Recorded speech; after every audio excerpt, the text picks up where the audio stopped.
What is good? What is good? What is Gucci? Courtney IG, and I'm back again, and this time I'm here to share some thoughts on the 9th studio album, I Never Liked You, from Track Sinatra, Future. So let's get into it, guys. Guys, I'll be honest, with the exception of features, I've been really uninspired and disappointed by the feeling of Future's projects of recent years coming into this body of work. As I mentioned across several reviews in the past, guys, 2015 is the year where I feel like Future was at his peak. And then after 2017, with the highs of Super Slimey and Hendrix, he also delivered two good body of works. But I didn't feel like anything impressed me outside of the odd songs of features, like I got with the DS2, Beast Mode, and Monster, for example. And it's just like the lowest point coming into this, guys, was the Pluto X Baby Pluto project with Uzi back in 2020, which I reviewed on the Courtney IG channel. It just felt like that project was clearly a bad grab, clearly them trying to capitalize on the absolute amazing comeback which Uzi did, which really had a good reception with Eternal Atake and Love versus the World 2 wave. And they were both very well received projects, guys. But the project which Future and Uzi did just felt in no way as creative as I would have expected. And there's no songs in there that stick. Like, tell me a song now. You're sitting there right now. Tell me a song off the top of your head, quick, that just comes to your mind that you still play from that body of work. I'll wait. So it was just minimal musical chemistry, minimal stickability with the tracks. And it's just like, what was the point? So those factors and the fact that Future has kind of become a meme king of the toxic traits of like a man and all of this stuff intrigued me enough to think, like, what are we gonna get here?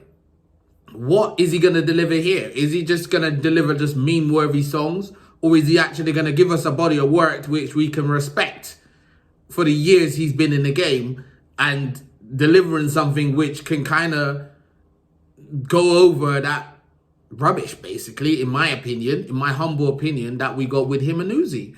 And just artistically rubbish, not sonically rubbish, but just artistically it's rubbish because you can do much better. So yeah, guys, let's get into this.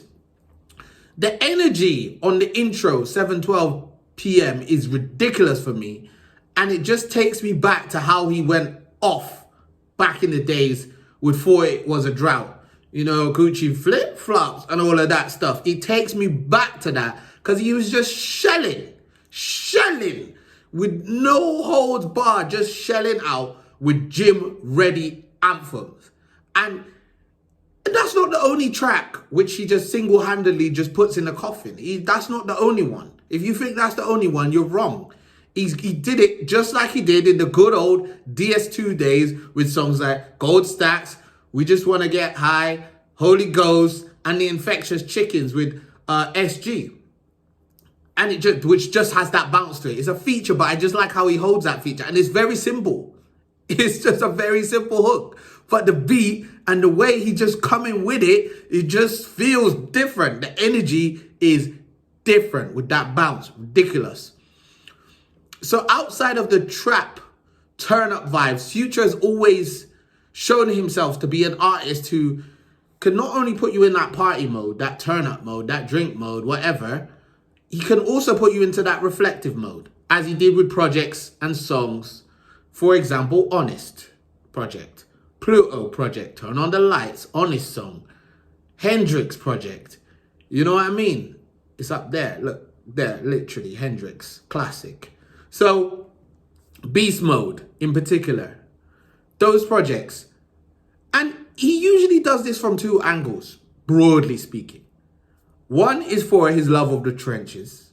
You know what I mean? Love of the trenches, loves of those, you know, the dogs that get in regardless, stack it up, and just make it do what needs to be done. You know, puffing on Zooties, for example, and the way things going.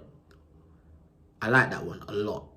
Or he can do it from a more personable angle to an individual that he cares about with songs like Wait For You and the softer tone of Love You Better, which is a bit more sincere to me. To my ears, it sounds a bit more sincere.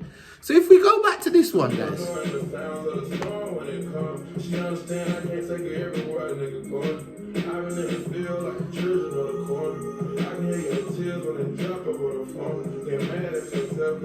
So I like how in this song, if we just go back to that one in particular, Wait For You, him and Drake come together and sit on this Thames feature, which is more, it's a sample. Him and Drake sit together very well on the Thames sample Higher and express a turbulent, distant relationship, but less so in a possessive way as it was on Desires on Dark Lane demo tapes. So it more just feels like it's a bit more flippant with it. It's a bit more, it's the usual turbulent, you know, I can express myself when I'm high, all of that stuff. But it doesn't feel so much like I gotta put you in somewhere where no one can find you. It's not in that lane. So yeah, man, I like it. And that song is a lot better than I'm on one. I don't know. It's got a bop to it, Future and Drake, but I don't know why you felt like you needed to touch I'm on one after we already got I'm on one, and I'm on one's already you know what I mean? It does what it does. Why couldn't you call it something else? Like, why not? But guys, to conclude, I like how this album very much sees Future back in his bag. In all the lanes he occupies. So the trap R&B kind of toxic lane, hybrid space. And it's the best body of work he's done in some years for me. From top to bottom, because people could pick out individual songs. I'm talking about top to bottom, because this is an album review. This isn't a singles review. This isn't a Spotify starred tracks review. This is a album review. So in terms of that, it sounds better to me. It doesn't feel like unfinished tracks. It feels like there's a bit of thought process going into it. And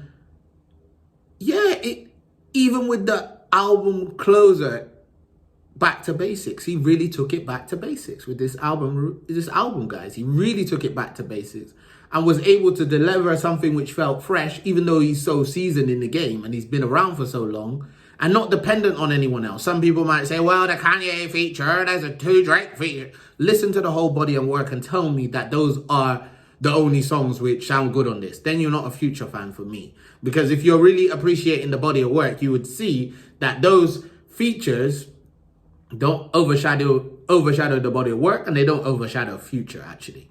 I feel like he holds his own in every single song here. And to be honest, I didn't really even like the Kanye one. I don't know, it just sounded a bit off to me. But, alright, Kanye might have went off, but I don't really like it. So yeah, if you like Future, or you've listened to his songs like Mask Off or Turn On The Lights or any of those classics that everyone knows about, Life's Good, you know what I mean, and you liked his parts in those songs, listen to this because you'll appreciate it. Because it gives you turn up, it gives you turn down, it gives you reflection, it gives you the trap, it gives you everything. So, yeah, man, I like this album. That's pretty much it. So it's a 7.5 out of 10 for me, guys. Top 3 tracks, more than 3 that I liked, to be clear. Wait For You, like, come on. Vibe, man. Yeah, you know what I mean? Wait For You, the way things going, 7:12 p.m, my thing. There's a lot of gym slappers on this, guys. You know what to do. Like, comment, subscribe, inspire,